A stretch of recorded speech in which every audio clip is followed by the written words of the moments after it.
చీ పాము వచ్చింది. కిడ్స్ కింద ముసలోడు పెళ్ళంటున్నా నీతోనేనా? బయటకు వెళ్ళా పద. ఎక్కడికనే అమ్మాయిని అర్థం చేసుకోవాలి, బయటకు తీసుకెళ్తున్నా. ఆ అమ్మాయి ఏముందనే వాళ్ళ నాన్న ఒప్పుకుంటే అంతా ఓకే. వాళ్ళ నాన్న ఎవరైనా? ఆయనే ఆయన ఆయన వాడికి ఈ అమ్మాయికి పోలికలేదే. ఆయనది వాళ్ళ అమ్మ పోలిక. మరి ఈ అమ్మాయికి వాళ్ళ నాన్న పోలిక. అరే ఎవడెవడో వచ్చి మా ఇంట్లో పడి తింటారేంటి? అసలు వాడెవడు? అతన్ని ఎవరో మీకు తెలీదానయా? తెలీదు. అయితే డెఫినెట్ గా వాడి కథ మీకు చెప్పాల్సిందే. చెప్పు. అనగనగా ఒక రాజు. రైతేగా? కాదు, నిజమైన రాజు. నిజమైన రాజా? ఈ కథలో వాడు ఉన్నాడా? 100% ఉన్నాడు. అయితే చెప్పు. అనగనగా ఒక రాజు. ఆ రాజుకి 6 కొడుకులు. 6 కొడుకులా? 7 కొడుకులు కదా ఉండాలి. అంటే ఓ కొడుకు ఈ మధ్య యాక్సిడెంట్ లో పోయాడు. ఈ మధ్య పోవడం ఏంట్రా మెంటలా? రాజుల కథ ఇది. అంటే రాజు అంటే ఆ రాజు కాదనయ్య, మనం భీమవరం రాజు. భీమవరం రాజా? ఏం భీమవరంలో రాజులు ఉంటే నువ్వు ఒప్పుకోవా? భీమవరంలో ఉండేది అందరు రాజులేరా? నువ్వు చెప్పు. ఆ రాజు కొడుక్కి యాక్సిడెంట్ అయ్యి హైదరాబాద్ హాస్పిటల్లో చేరాడు. హాస్పిటల్లో చేరాడా? ఆల్రెడీ చచ్చాడు కదా. చనిపోయింది 7వ కొడుకు అనయ్య. హాస్పిటల్లో చేరిందేమో 6వ కొడుకు. 6వ కొడుక? కంటిన్యూ. అప్పుడు ఆ రాజు తన కొడుక్కి బ్లడ్ ఇవ్వడం కోసం ఒక బాటిల్ నిండా బ్లడ్ తీసుకుని బయలుదేరాడు. బాటిల్ నిండా తీసుకెళ్ళడానికి కదా ఫినైల్ బ్లడ్ రా డైరెక్ట్ ఇవ్వచ్చుగా. అంటే తీసుకెళ్ళినేమో 5వ కొడుకు బ్లడ్ అనయ్య. మరి 5వ కొడుకు తీసుకెళ్ళచ్చు కదా. అంటే 5వ కొడుకు యాక్సిడెంట్ అయ్యి భీమవరం హాస్పిటల్లో చేరాడనయ్య. అంటే అక్కడ ఆల్రెడీ అడ్మిట్ అయిన పేషెంట్ బ్లడ్ తీసుకొని ఇక్కడ ఆల్రెడీ అడ్మిట్ అయిన పేషెంట్ ఇస్తున్నారు. ఎందుకని? అది బ్లడ్ గ్రూప్ మ్యాచ్ అయింది కాబట్టి. బ్లడ్ గ్రూప్ మ్యాచ్ అయిందా? అంటే ఇద్దరికి అట్ టైం లో యాక్సిడెంట్ అయింది కదా, మిక్స్ అయిపోయింది బ్లడ్. ఓకేనా? సరే, బాటిల్ నిండా బ్లడ్ తీసుకొని బయలుదేరాడు. తర్వాత బాటిల్ తీసుకొని రైల్వే స్టేషన్ కి వెళ్ళాడు. రైలు కదిలింది. ఇతను ఫాస్ట్ గా పరిగెత్తాడు. ఇంకా ఫాస్ట్ గా రైలు కదిలింది. ఇంకా ఫాస్ట్ గా పరిగెత్తాడు. ఇంకా ఫాస్ట్ గా వెళ్ళి ఇంకా ఫాస్ట్ గా పరిగెత్తాడు. ఆ రైలు ఎక్కాడా లేదా? ఎవడో ఒక మహాన్ భావుడు చైన్ లాగాడు. ఇతను ట్రైన్ ఎక్కాడు. తర్వాత ఏమైంది? ఏముంది, ట్రైన్ హైదరాబాద్ చేరింది. ఇతను బ్లడ్ ఇచ్చాడు, కొడుకు బతికాడు. అసలు ఈ కథలో వాడెక్కడ ఉన్నారా? అక్కడ ఒకడు చైన్ లాగాడు చూడు, వీడే అనేవాడు.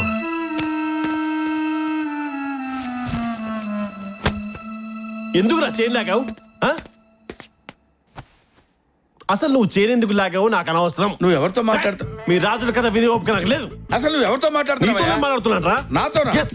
నా ఫేస్ చూసి మాట్లాడొచ్చుగా. ఎదురుగా వచ్చి కూర్చో. ఎదురుగా వచ్చి కూర్చో. కర్మ కర్మ. పల్లీలా, నీ కూతుర్ని నేను బయటికి తీసుకెళ్దాం అనుకుంటున్నా. నా కూతురా? మరి కొడుకునా? ఎందుకు తీసుకెళ్ళాలనుకుంటున్నావు? ఎందుకంటయ్యా పెళ్లి చేసుకోబోయే అమ్మాయి అర్థం చేసుకోగా. మరి నువ్వు పెళ్లి చేసుకోవాలనుకుంటున్నావా? మరి వాడు ఎవరికి వచ్చి పెళ్లి చేయాలి? మధ్యలో వాడేవాడ్రా? వాడేవాడు పెళ్లి చేసుకోబోయే దేలు. నువ్వా? తీసుకెళ్ళు తీసుకెళ్ళు తీసుకెళ్ళిపో. నీ ఇష్టం వచ్చినట్టు ఎంజాయ్ చేయి. బతుకు తగలయ్యా. అమ్మాయి నాకు ఓకే. నీకు ఓకేనా? అయితే బయలుదేరు. పెళ్లి మీ ఇష్టం వచ్చినట్టు చేయండి, కానీ హనీమూన్ మాత్రం న్యూజిలాండ్ లో జరగాలి. హనీమూన్ సంగతి నీకెందుకురా? హనీమూన్ సంగతి పెళ్లి చేసుకోపోయి నాకు కాకపోతే జోడుకుంటది. నీకు పెళ్లి ఏంట్రా? మరి నీకా? డిస్కషన్స్ అనవసరం. పెళ్లి కూతురు నాకు ఓకే, వాళ్ళ బాబుకి నేను ఓకే.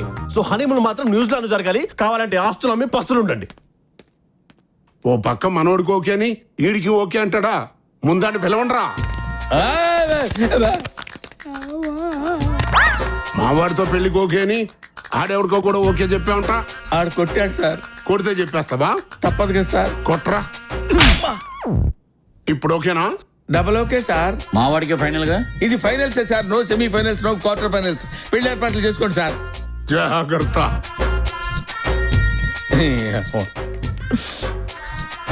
కర్మ కర్మ. తోలు తిత్తిది తూట్లు 9 తొస్సుమనుటకాయం ఓ నరుడా తొస్సుమనుటకాయం. స్వామి, మిమ్మల్ని చూస్తుంటే ఒక పవిత్ర మూర్తిలా కనిపిస్తున్నారు. మీకు నా కష్టాలు చెప్పుకోవాలి స్వామి. గేదెలు లేని ఊరు బాధలు లేని మనుషులు ఉండరు నాయన. అబ్బా అబ్బా, ఎంత గొప్పగా చెప్పారు స్వామి. స్వామి లేనాయన లే. నా కష్టాలు ఆ పాకిస్తాన్ వాడికి కూడా రాకూడదు స్వామి. సరే, మదిలోని బాధను మందితో పంచుకుంటే పోతుంది నాయన. స్వామి, ఆ జలయజ్ఞం ఆపి విషయం ఏమిటో చెప్పు. 20 years back I loved a girl. My name Sanjay. Very good. SANDHY. ఏంటనే ఏదో మాట్లాడుతున్నట్టున్నావు? ఆ మహానుభావుడితో నా కష్టాలు చెప్పుకుంటున్నాను. ఎవరితో? ఆ మహానుభావుడితో నా కష్టాలు చెప్పుకుంటున్నాను. ఈ మహానుభావుడి బతుకేంటో తెలుసా నీకు? ఏంటి?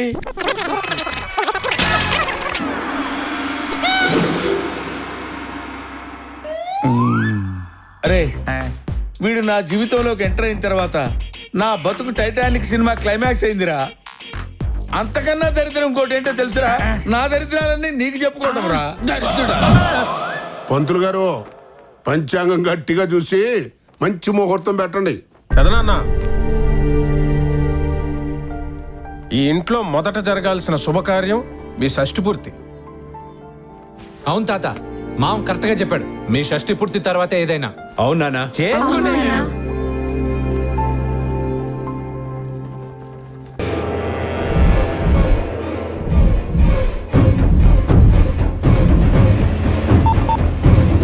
నవ్వాలి.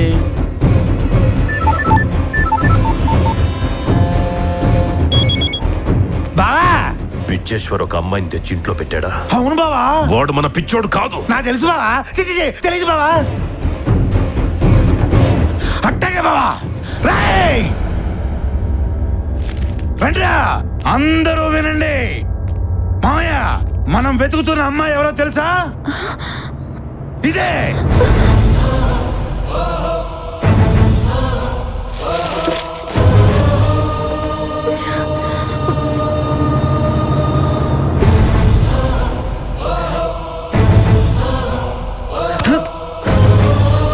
చిన్ని చిన్ని చిన్ని వినండి.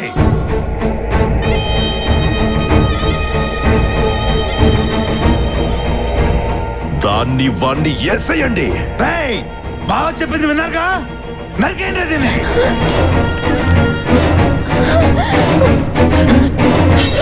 ఆగండి! నా మనవరాలు ఒంటి మీద చెయ్యి పడిందా నరుకుతా.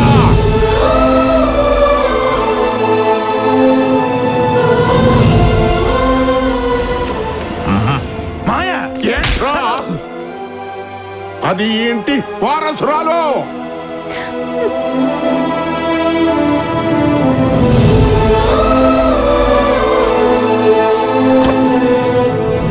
రే పెద్దోడా, ఆ పిల్లని ఎందుకు చంపాలరా?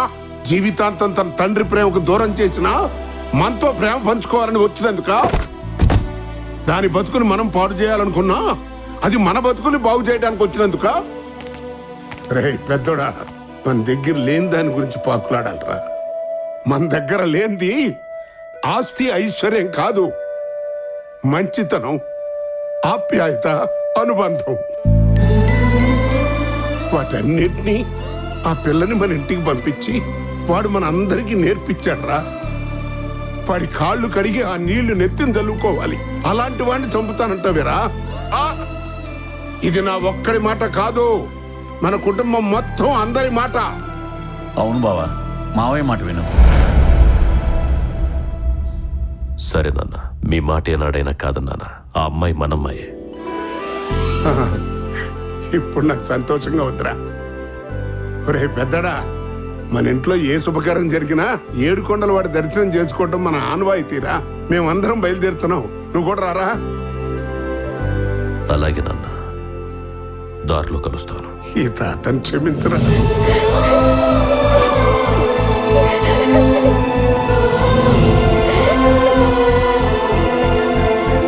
ఒరే మనోడా, మా కుటుంబం అంతా నీకు రుణపడి ఉంటుందిరా.